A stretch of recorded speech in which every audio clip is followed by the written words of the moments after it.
September 4th, 2017. Today is Labor Day. This video is called Mutant Albino Leaf Honeysuckle. Alright, with it being Labor Day, most humans at work have this holiday to take a day off in appreciation, I guess, for the hard work that we do. But who doesn't take a vacation from work are the plant kingdom and the animal kingdom and everything else.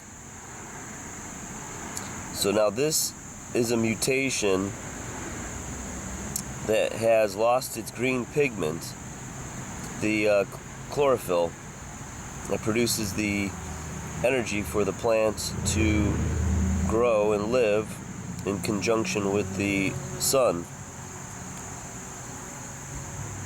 So, I know thousands of plants. I could identify a ton of them. And I was going to wait for this to flower, but I was afraid it would never bloom this year or either die. Because sometimes that's what happens to the mutations. They're just weaker. So I wanted to document this. But, like I said, I could identify thousands of plants according to the genus, species, cultivated varieties, and the selected clones that mankind cultivates. Now the green one right here, this is definitely a seedling of a honeysuckle seedling. I think I got it nailed to Lonicera tartarica, which is the Tartarian honeysuckle. Now it looks very similar to this mutation over here that I found. Look how tiny the leaves are. It's a tiny little plant compared to my thumb. And let's get as close as we can here. I'm going to take it out of the sunlight because it looks a little bit whiter. This is my first albino mutation that I have found. That's the back side of the leaf. If you could see, they got these tiny little hairs on the edges.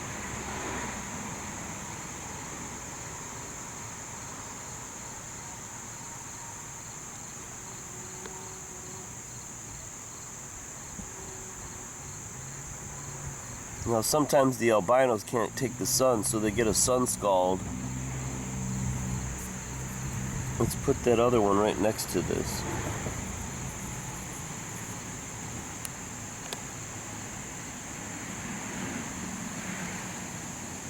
I think I'm pretty sure I nailed it down to the honeysuckle. Now this is a little bush, and I might just leave this out here on its own and overwinter in the burbs of Cleveland, Ohio, USA to see if it will take. Or I could take a chance and dig it up and try to overwinter it in a pot in the greenhouse. Now, like I said, it's Labor Day, and these plants don't take a break. And what they're still doing, which is, I think this is what's happening, is these mutations are being caused by Fukushima. I'm just getting record number mutations, and how else can you explain this? With it melting down and spewing these carcinogenic isotopes into our environment. Now the problem with these isotopes is some of them are water soluble, so that means they're able to be uptaken into the plant through the root system. Now I don't know what's causing these mutations, whether it's the seed that's affected or once it starts growing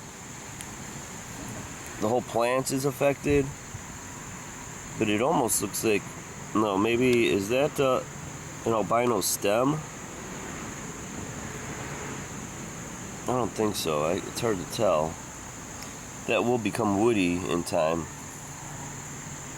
But what these plants are not taking a break from is pulling these water-soluble isotopes out of the ground. Now, one of the most frightening of the isotopes is Cesium-137 because it's got a half-life of 30 years. So that means it's going to take over 300 years for it to break down actually into other isotopes. So they just don't disappear, just like Einstein's theory that energy is neither created or destroyed. It just takes another form. So these isotopes are going to be around for quite a while, doing quite a bit of damage. Now these are plant cancers. Now as you can see, let's go, I'll shade this a little bit, and I'll put down a leaf of a dahlia next to it. Now see the difference in color? That's supposed to be green, and this is the albino because it's white.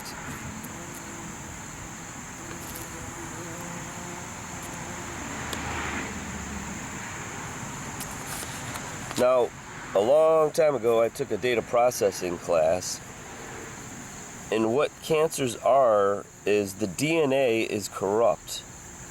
It doesn't follow the original code, and that's why it has abnormal growth. It all goes down. That growth is in the meristem, which is in the tip of the plant that keeps growing, just like you have a meristem in your nail right there. And according to diseases and deficiencies, you're going to have a nail that looks different because it's the meristem. It's always growing, always giving new growth. Well, what this reminds me of from computer class is a syntax error. And by definition, it's a character or string incorrectly placed in a command or instruction that causes a failure in execution. And that's exactly what's happening over here. The failure of execution is the gene that gives the plant color the green chlorophyll. Now, I still think there might be, I'm not an expert on it, I think there's still, maybe, I think there's 4 layers of cells that make up the layer of plant tissue here. And maybe all 3 of them are white, and that one of them is green. Unless all 4 are white, but if all 4 were white, it would not be able to grow at all, because there'd be no chlorophyll in it for it to grow. But look at the veins.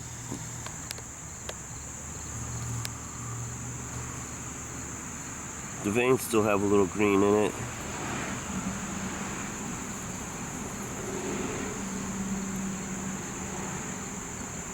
This might be one of the most unusual ones just for leaf effect that I found this year.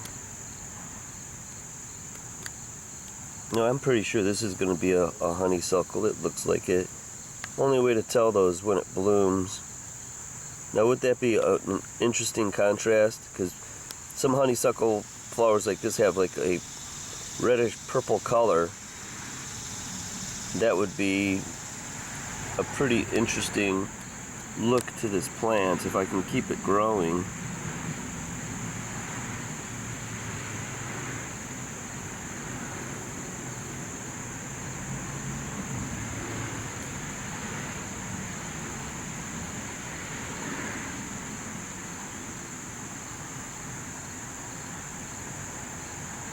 Quite sad, but yet quite beautiful because it's just so unusual.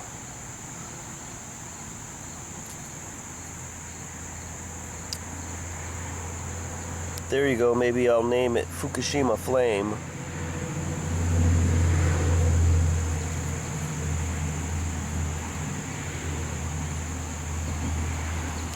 Because it looks like a little candle light. Another addition to the mutant garden. You can hear that bumblebee? I'll give you a little treat today.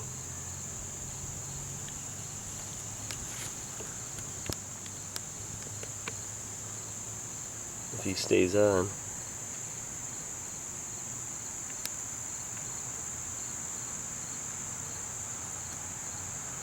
See, they're not taking a break on Labor Day. They're still working hard.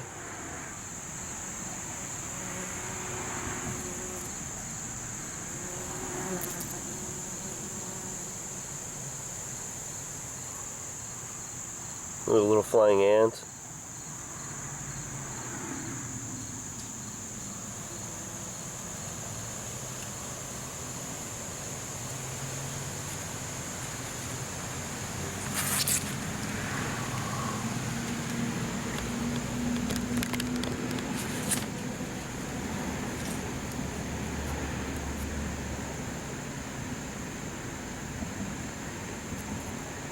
Mother Nature keeps working hard even on Labor Day because they don't know any better. That's how they must survive. We're taking just vacations from it all, having a good old time, while Mother Earth just is being destroyed all around us.